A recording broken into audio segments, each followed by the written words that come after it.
First came Trump derangement syndrome. Now there's a new diagnosis of ballroom derangement syndrome, with the White House's major facelift being a Democratic point of discussion. Press Secretary Caroline Leavitt bombarded with questions surrounding what should be a relatively innocuous renovation. Watch. In July, the White House said that it would cost $200 million. Yesterday, the president said $300 million.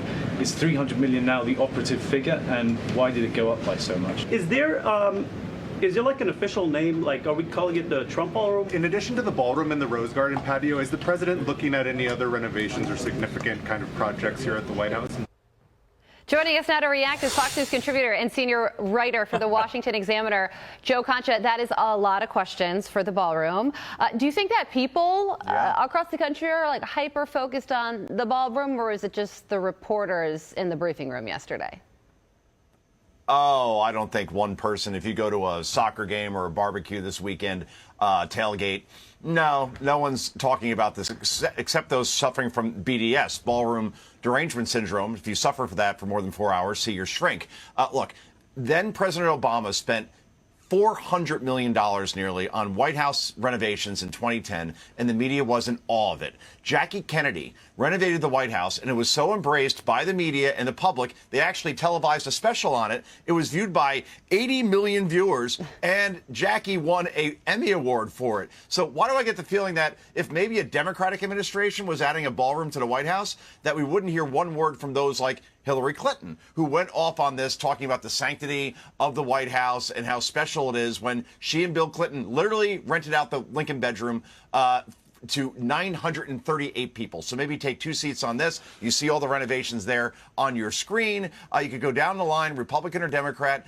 Teddy Roosevelt, he built the West Wing. Let's see, Taft created the executive office, Oval Office. FDR added an entire East Wing and even built an indoor pool for himself, which I would have done, of course.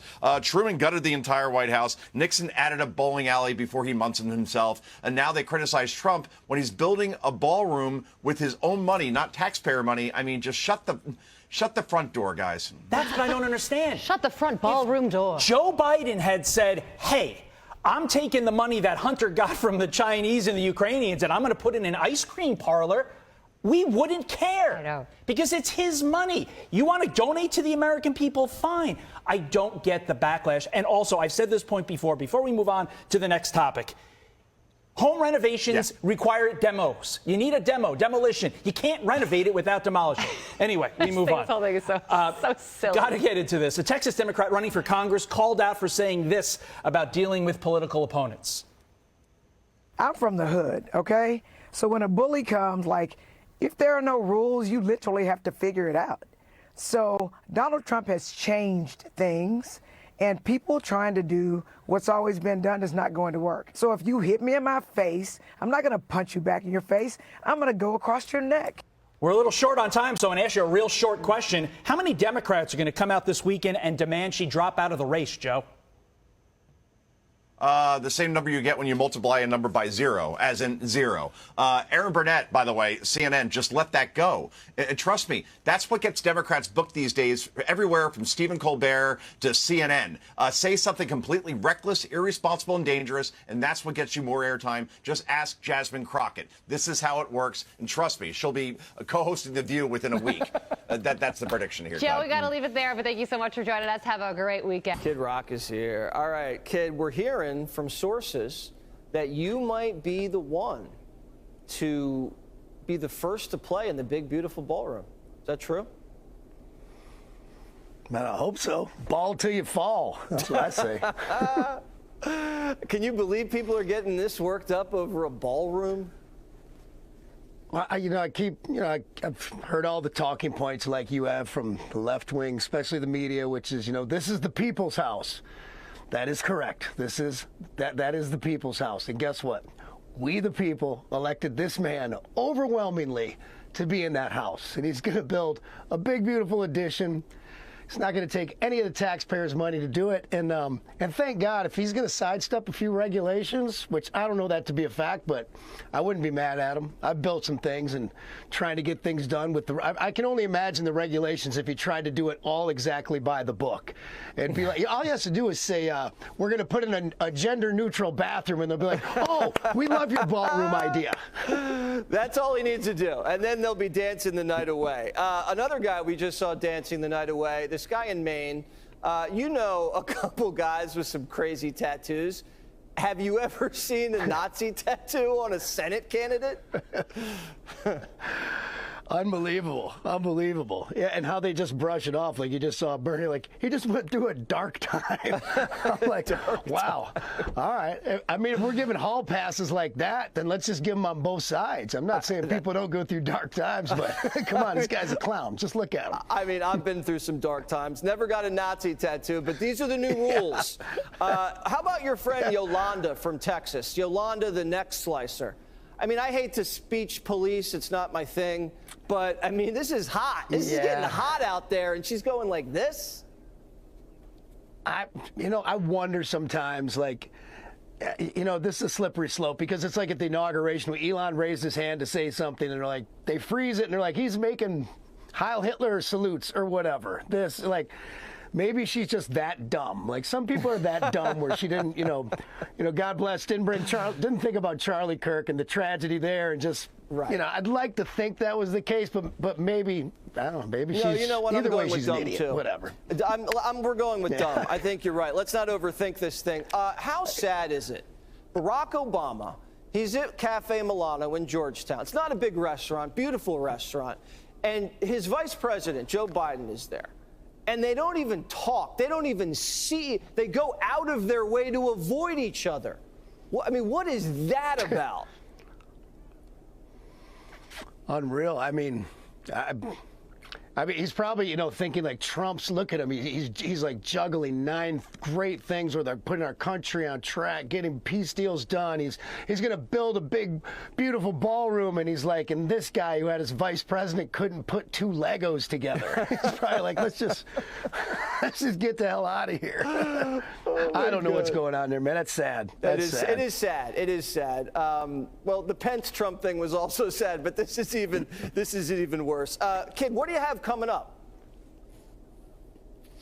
I only have one show this year, the Hondo Rodeo, and actually, very ironically weird. I went to the Charlie Kirk Memorial with my son. It was beautiful, very moving, and the last thing I thought is that I would be playing there in just a few short months. So, just kind of one of those weird things, and also playing with my neighbor and good buddy John Party. Our first show that we've ever done together, and we've been friends for 10 years. So it's just a lot of weird things. It happened because Cody Johnson had an ailment and had to drop out, and they booked me, and we said we'd show up, and it looks like it's going to be a fun. I can confirm that California gave this individual a license, and it is something that the Department of Transportation has already looked into. I know Secretary Duffy, who's doing a phenomenal job, has spoken on this many times in the crackdown that the Department of Transportation is taking on these licenses that are wrongfully being issued to people who clearly do not deserve to uphold these positions. Breaking right now, we're learning more about a deadly California trucking crash that was caught on camera. It's unbelievably horrific to watch this video. The driver is an illegal alien from India. According to Pomona High School, 2 of the victims of this crash are their assistant basketball coaches, Clarence Nelson and his wife, Lisa. Let's bring in DHS Assistant Secretary Tricia McLaughlin. So this is the 4th time, at least, that this has happened. There was the horrible crash in Florida. There was one in Texas. There was that one a couple of years ago in New Mexico. And now this. This is the suspect, Jashanpreet Singh, 21 years old, an illegal alien from India, crossed the southern border illegally in 2022, caught and released, paroled into the country by the Biden administration, and then just now arrested on suspicion of gross vehicular manslaughter while intoxicated. People, I think, rightly are sitting at home saying, how does this keep happening, Tricia?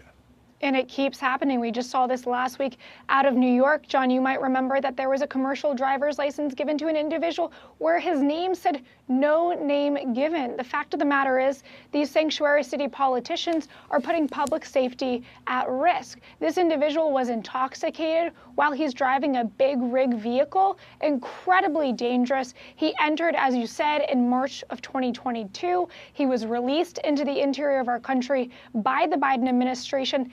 These open border policies, John, we're seeing every day they have deadly consequences. You know, we talked to the Oklahoma governor, Kevin Stitt, 2 or 3 weeks ago, and they conducted a sting operation at one of their highway checkpoints. Oklahoma Highway Patrol was involved as well. And apparently they found 120 illegal aliens in that sting operation. And he told me that 20% of the commercial driver's licenses that they examined during that sting were invalid. And people at home have got to be saying, wait a second, we're on all of these interstates with all of these trucks and 20% of the drivers had invalid licenses?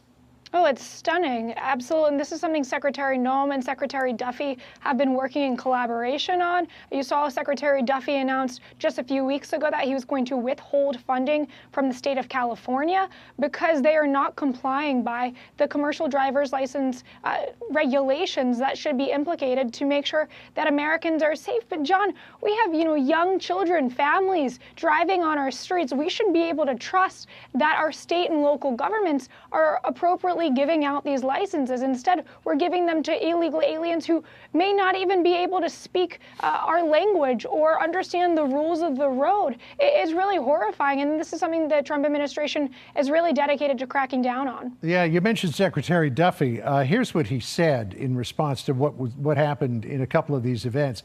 He said, "This is exactly why U.S. DOT has withheld $40 million from California for failure to comply with our rules to protect drivers. We cannot allow our roads to be a dangerous place." We've got a tree of monitors in here. We just noticed that Gavin Newsom held some sort of news conference, some sort of press availability. I doubt if he was asked about this, but it is rather curious that we have not heard from Gavin Newsom about what happened with this horrible crash.